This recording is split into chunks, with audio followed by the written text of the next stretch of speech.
ఏ తోడు లేని వాడికి దేవుడే తోడుంటారంటారు. అది ఎందుకు చెప్తానని ఏమనేసి లాస్ట్ వరకు చూడండి, వీడియో అర్థమవుతుంది. హాయ్, అందరికీ నమస్కారం. నా పేరు కిరణ్. ఇప్పుడు మనం మాట్లాడుకుంటున్నాం జెన్యూన్ రివ్యూ. ఏమి స్కిప్ లేకుండా 30 నిమిషాల సీరియల్ 3 నిమిషాలు రివ్యూ చేస్తాను. ఎందుకంటే ల్యాగ్ చేసేది అవంతా చేయకుండా జెన్యూన్ రివ్యూ, సీరియల్లో ఏం జరిగిందో అదే చెప్తాను. ఓవర్ యాక్టింగ్ లాగా చేసి అవంతా చేయకుండా మీకు జెన్యూన్ రివ్యూ కావాలనుకుంటే మన ఛానల్ వెంటనే సబ్స్క్రైబ్ చేసుకోండి. ఈ వీడియో లైక్ చేసి మీ ఫ్రెండ్స్ అండ్ ఫ్యామిలీ మెంబర్స్ కూడా షేర్ చేయండి. చాలా బాగుంటుంది సీరియల్ రివ్యూ. మన ఫేస్ చూపించి చెప్పడం అంటే అసలు ఎవరన్నా చెప్తా అంటారంటే చూడండి, నేను అంత జెన్యూన్ కంటెంట్ ఇస్తాను కాబట్టి నా ఫేస్ చూపించి మీకు వీడియో చేస్తాను. వీడియోని ఫుల్ వరకు చూడండి, బాగుంటుంది. ఇప్పుడు మనం మాట్లాడుకుంటున్నాం కార్తీక దీపం 2 సీరియల్ రివ్యూ. ఈరోజు ఎలా ఉందంటే సీరియల్ చాలా బాగుంది. అసలు దీపాకి కష్టం వచ్చినప్పుడు ఎవరో ఒకరితో ఉంటారు. దీప ఈరోజు కడియం అనేసి ఒక అంకుల్ పరిచయం అయ్యాడు దీపాకి. ఆ అంకుల్ హోటల్ మెయింటైన్ చేస్తూ ఉంటుంది. దీప కూడా ఆల్రెడీ హోటల్ ఫీల్డ్లోనే ఉంది కాబట్టి ఆల్రెడీ ఇంకా సరే అనేసి దీపాకి కష్టాలని చెప్తా ఉంటాడు. ఈ విధంగా నేను వచ్చాను, కరోనా తర్వాత ఈ విధంగా ప్రాబ్లం వచ్చింది, నేను ఇంటికి వెళ్ళిపోవాలనుకుంటా ఉన్నాను అంటే దీప కూడా ఏదో ఒకటి చేసుకొని నా కూతుర్ని నేను బాగా చూసుకోవాలనుకుంటా ఉన్నాను కదా అనేసి మన దీప కూడా డబ్బులు సంపాదించాలి, నేను ఒకరింట్లో ఒకరిపైన ఆధారపడడం బాగుండదు అనేసి దీప పాపము వాళ్ళ ఇంట్లో వచ్చి బయట వచ్చేస్తారు కదా అమ్మ కొడుకు అనేసి బాధపడతా ఉంటే సరే కడియం అనే అంకుల్ ఈరోజు కొత్తగా సీరియల్లోకి ఒక క్యారెక్టర్ అంటే అయింది.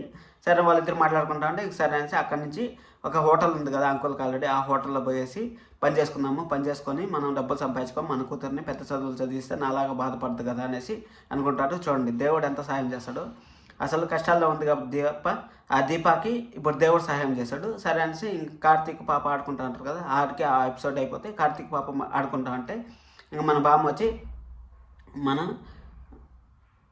జోష్నాన్ని బయటికి తీసుకెళ్ళు, మేము బాబాయ్ని ఇంత పక్కన ఇంత మంచి ఫిగర్ ఉంటే నువ్వు ఈ విధంగా మాట్లాడుతూ ఉండవు, ఆడుకుంటా ఉండవు, చిన్న పాపతో ఆడుకుంటా ఉండవు, నువ్వు పక్కకు తీసుకెళ్ళు అనేసి అంటాడు. అనేసి అంటే సరే అనేసి సరే అనేసి నేను బయటికి పోదాం అనుకుంటాను, నా కార్ సర్వీస్కి ఇచ్చాను, మళ్ళీ సరే నా కార్ తీసుకెళ్ళాను మన కార్తీక్ అంటే లేదు నా కార్ అంటే భయం వేస్తుంది, ఈ విధంగా నాకు ప్రాబ్లం అవుతుంది, మళ్ళీ ఏదైనా గలాట్ జరిగిందంటే మళ్ళీ ఏదైనా యాక్సిడెంట్ జరిగిందంటే బాగుండదు, దానికోసం అనేసి నువ్వు వస్తే బాగుంటుంది అనేసి మన కార్తీక్ని వెంట తీసుకెళ్ళి ఒక రెస్టారెంట్లో పోయేసి మన బావని అట్టనే మన పక్కన మన గుప్పిట్లో తెచ్చుకోవాలనేసి మన జోష్న ప్లాన్ చేస్తూ ఉంటుంది. జోష్న ప్లాన్ చేస్తా అంటే పాపను కూడా తీసుకెళ్దామంటే పాప వద్దులే, పాప ఇక్కడే ఉంటుంది, నేను చూసుకుంటా అనేసి బామ్మ చెప్తుంది. పాప ఇక్కడే ఉంటుంది.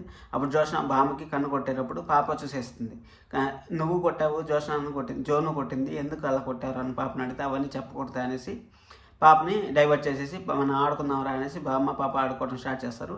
సరే అనేసి అమ్మ ఇంకా రాలేదు, అమ్మ ఏమైంది పూచాడేమైనా వస్తాడేమో, అమ్మని ఏమైనా చేస్తాడేమో అనేసి నాకు భయంగా ఉంది అనేసి మన కార్తీక్కి చెప్పింది. సరే అనేసి అక్కడి నుంచి వెళ్ళిపోయిన తర్వాత మన కార్తీక్ ఈరోజు ఎప్పుడు టీ తాగేవాళ్ళు, కేఫ్లోకి పోయి టీ తాగేవాళ్ళు, ఇప్పుడు నాకు టీ తాగాలనిపిస్తుంది, కాఫీ తాగాలనిపించట్లేదు, టీ తాగాలనిపిస్తుంది అంటే మనకు ఆల్రెడీ మన వాళ్ళు స్టార్ట్ చేశారు కదా టీ పెట్టడము, హోటల్లో పోయి స్టార్ట్ చేశారు కదా మన దీపా శంకరయ్య స్టార్ట్ చేశారు కదా, కడిమ స్టార్ట్ చేశారు కదా, స్టార్ట్ చేసిన తర్వాత అక్కడ పోయేసి ఇంకా సరే అనేసి ఇంకా టీ తాగాలనుకుంటా అంటే టీ తాగుతాడు. అప్పుడు టీ ఎలా ఉంది అనేసి మన కడిమ గారు అడిగితే అప్పుడు టీ చాలా సూపర్గా ఉంది, చాలా బాగుంది అనేసి అంటాడు. అంత లోపల మనం చూసిన టీ తాగేదానికి సరే టీ తాగనిలే, ఇప్పుడు మనం తాగకపోతే బాగుండదు కదా అనేసి కార్లో కూర్చొని మాట్లాడుకుంటా అంటే సరే అనేసి ఇంకా టీ తాగుతూ ఉంటుంది. సరే అనేసి మన కార్తీక్ పోయేసి ఆ అమ్మాయి దగ్గర టీ ఇస్తాడు. ఇక ఒక పెళ్లి చూపుల్లాగా అనుకోండి టీ ఇచ్చేది, ఆ డబ్బులు ఇచ్చేది, దగ్గర అవ్వడానికి ఇది మార్గం. మళ్ళీ 500 రూపీస్ ఇస్తాడు. 500 రూపీస్ 500 రూపాయలు ఇస్తాడు. 500 రూపాయలు ఇస్తే మన దీప మాకు దగ్గర చిల్లర లేదు, మేము ఈరోజు మొదలు పెట్టాము అనేసి అంటుంది. ఆ మొదలు పెట్టామంటే సరే అనేసి ఇంకా 500 రూపాయలు నా ఖాతాలో 500 రూపాయలు నేను రోజు వచ్చి టీ తాగేసి వెళ్తాను అని మన కార్తీక్ అంటాడు. ఎందుకంటావన్నా అంటే ఇది హింట్ లాగా ఇచ్చారు మనకి. రోజు కార్తీక్ వస్తాడు, కార్తీక్ వచ్చినప్పుడు 500 సార్లు 50 సార్లు టీ తాగితే 500 రూపాయలు అవుతుంది అంటే అర్థం చేసుకోండి. కార్తీక్ దీపాన్ని దగ్గర చేసాక ఇది లింక్ చేశారు డైరెక్టర్ గారు, బాగా లింక్ చేశారు. మీకు అదే డౌట్ వచ్చింటే లైక్ చేయండి. సరే అనేసి అక్కడి నుంచి అయిపోయిన తర్వాత ఇంకా మన దీపాన్ని కార్లో తీసుకొని సరే మీరు ఇంటికాడ తెలుసా అంటే అప్పుడు మా బాబాయ్ వాళ్ళ అదే మన కడియం గారు ఉన్నారు కదా, కడియం గారు అడుగుతారు ఏందమ్మా తెలుసా సార్, నీకు తెలుసా అని అడిగితే నేను వీళ్ళ బామ్మ వాళ్ళ ఇంట్లోనే ఉంటున్నాను అనేసి మన దీప చెప్తుంది. అక్కడ చెప్పినప్పుడు ఏమవుతుందంటే సరే అనేసి వాళ్ళ ఇంట్లో నుంచి ఉంటుంది కదా, సరే అనేసి మళ్ళీ సరే రా ఇంటికి వెళ్దాం రా అనేసి తీసుకెళ్తాడు. పాప అక్కడ భయపడతా ఉంది, నువ్వు రా అని చెప్పి తీసుకెళ్తాను. బాబాయ్ నేను వెళ్తున్నాను, నేను రాలేదనుకోవద్దని, మనం రేపు పొద్దున్న నుంచి మనం టిఫిన్ కూడా స్టార్ట్ చేస్తున్నాము అనేసి వాళ్ళ బాబాయ్ దగ్గర చెప్పేసి వెళ్తుంది. వెళ్ళలేకుంది మన జోష్న కార్లో ఉండదు. కార్లో ఎందుకు లేదంటే మన దీపాకి ఇచ్చే వాళ్ళు కూడా జోష్నాకి లేదనేసి పాపం జోష్న అక్కడి నుంచి అలిగి వెళ్ళిపోయింది. ఇంకా సరే అనేసి ఇంటికి వెళ్ళిపోయింది. మన కార్తీక్ ఫోన్ చేస్తాను, నేను వచ్చేసాను, నీకు వాళ్ళే ఎక్కువ అనేసి మన జోష్న కార్తీక్తో గలాట పెట్టుకుంటుంది రేపు. ఇంకా రేపు వెళ్ళిపోతుంది. సరే అనేసి కార్తీక్ ఇంటికి తీసుకెళ్తాడు. ఇంటికి తీసుకెళ్తే మళ్ళీ బామ్మ చూద్దాము, బామ్మ మళ్ళీ ఏదంటే అది చేయడము అవంతా జరుగుతాయి. అవంతా జరిగిన తర్వాత నెక్స్ట్ రేపు జరిగేది అదే జరుగుతూ ఉంటుంది. నా వీడియోని ఎంతవరకు చూసారంటే థ్యాంక్ యూ సో మచ్. నన్ను ఇలానే సపోర్ట్ చేస్తానండి. మీకు మంచి మంచి జెన్యూన్ కంటెంట్ ఇస్తూ ఉంటాను. Thank you. నా love you all. Signing off. Subscribe.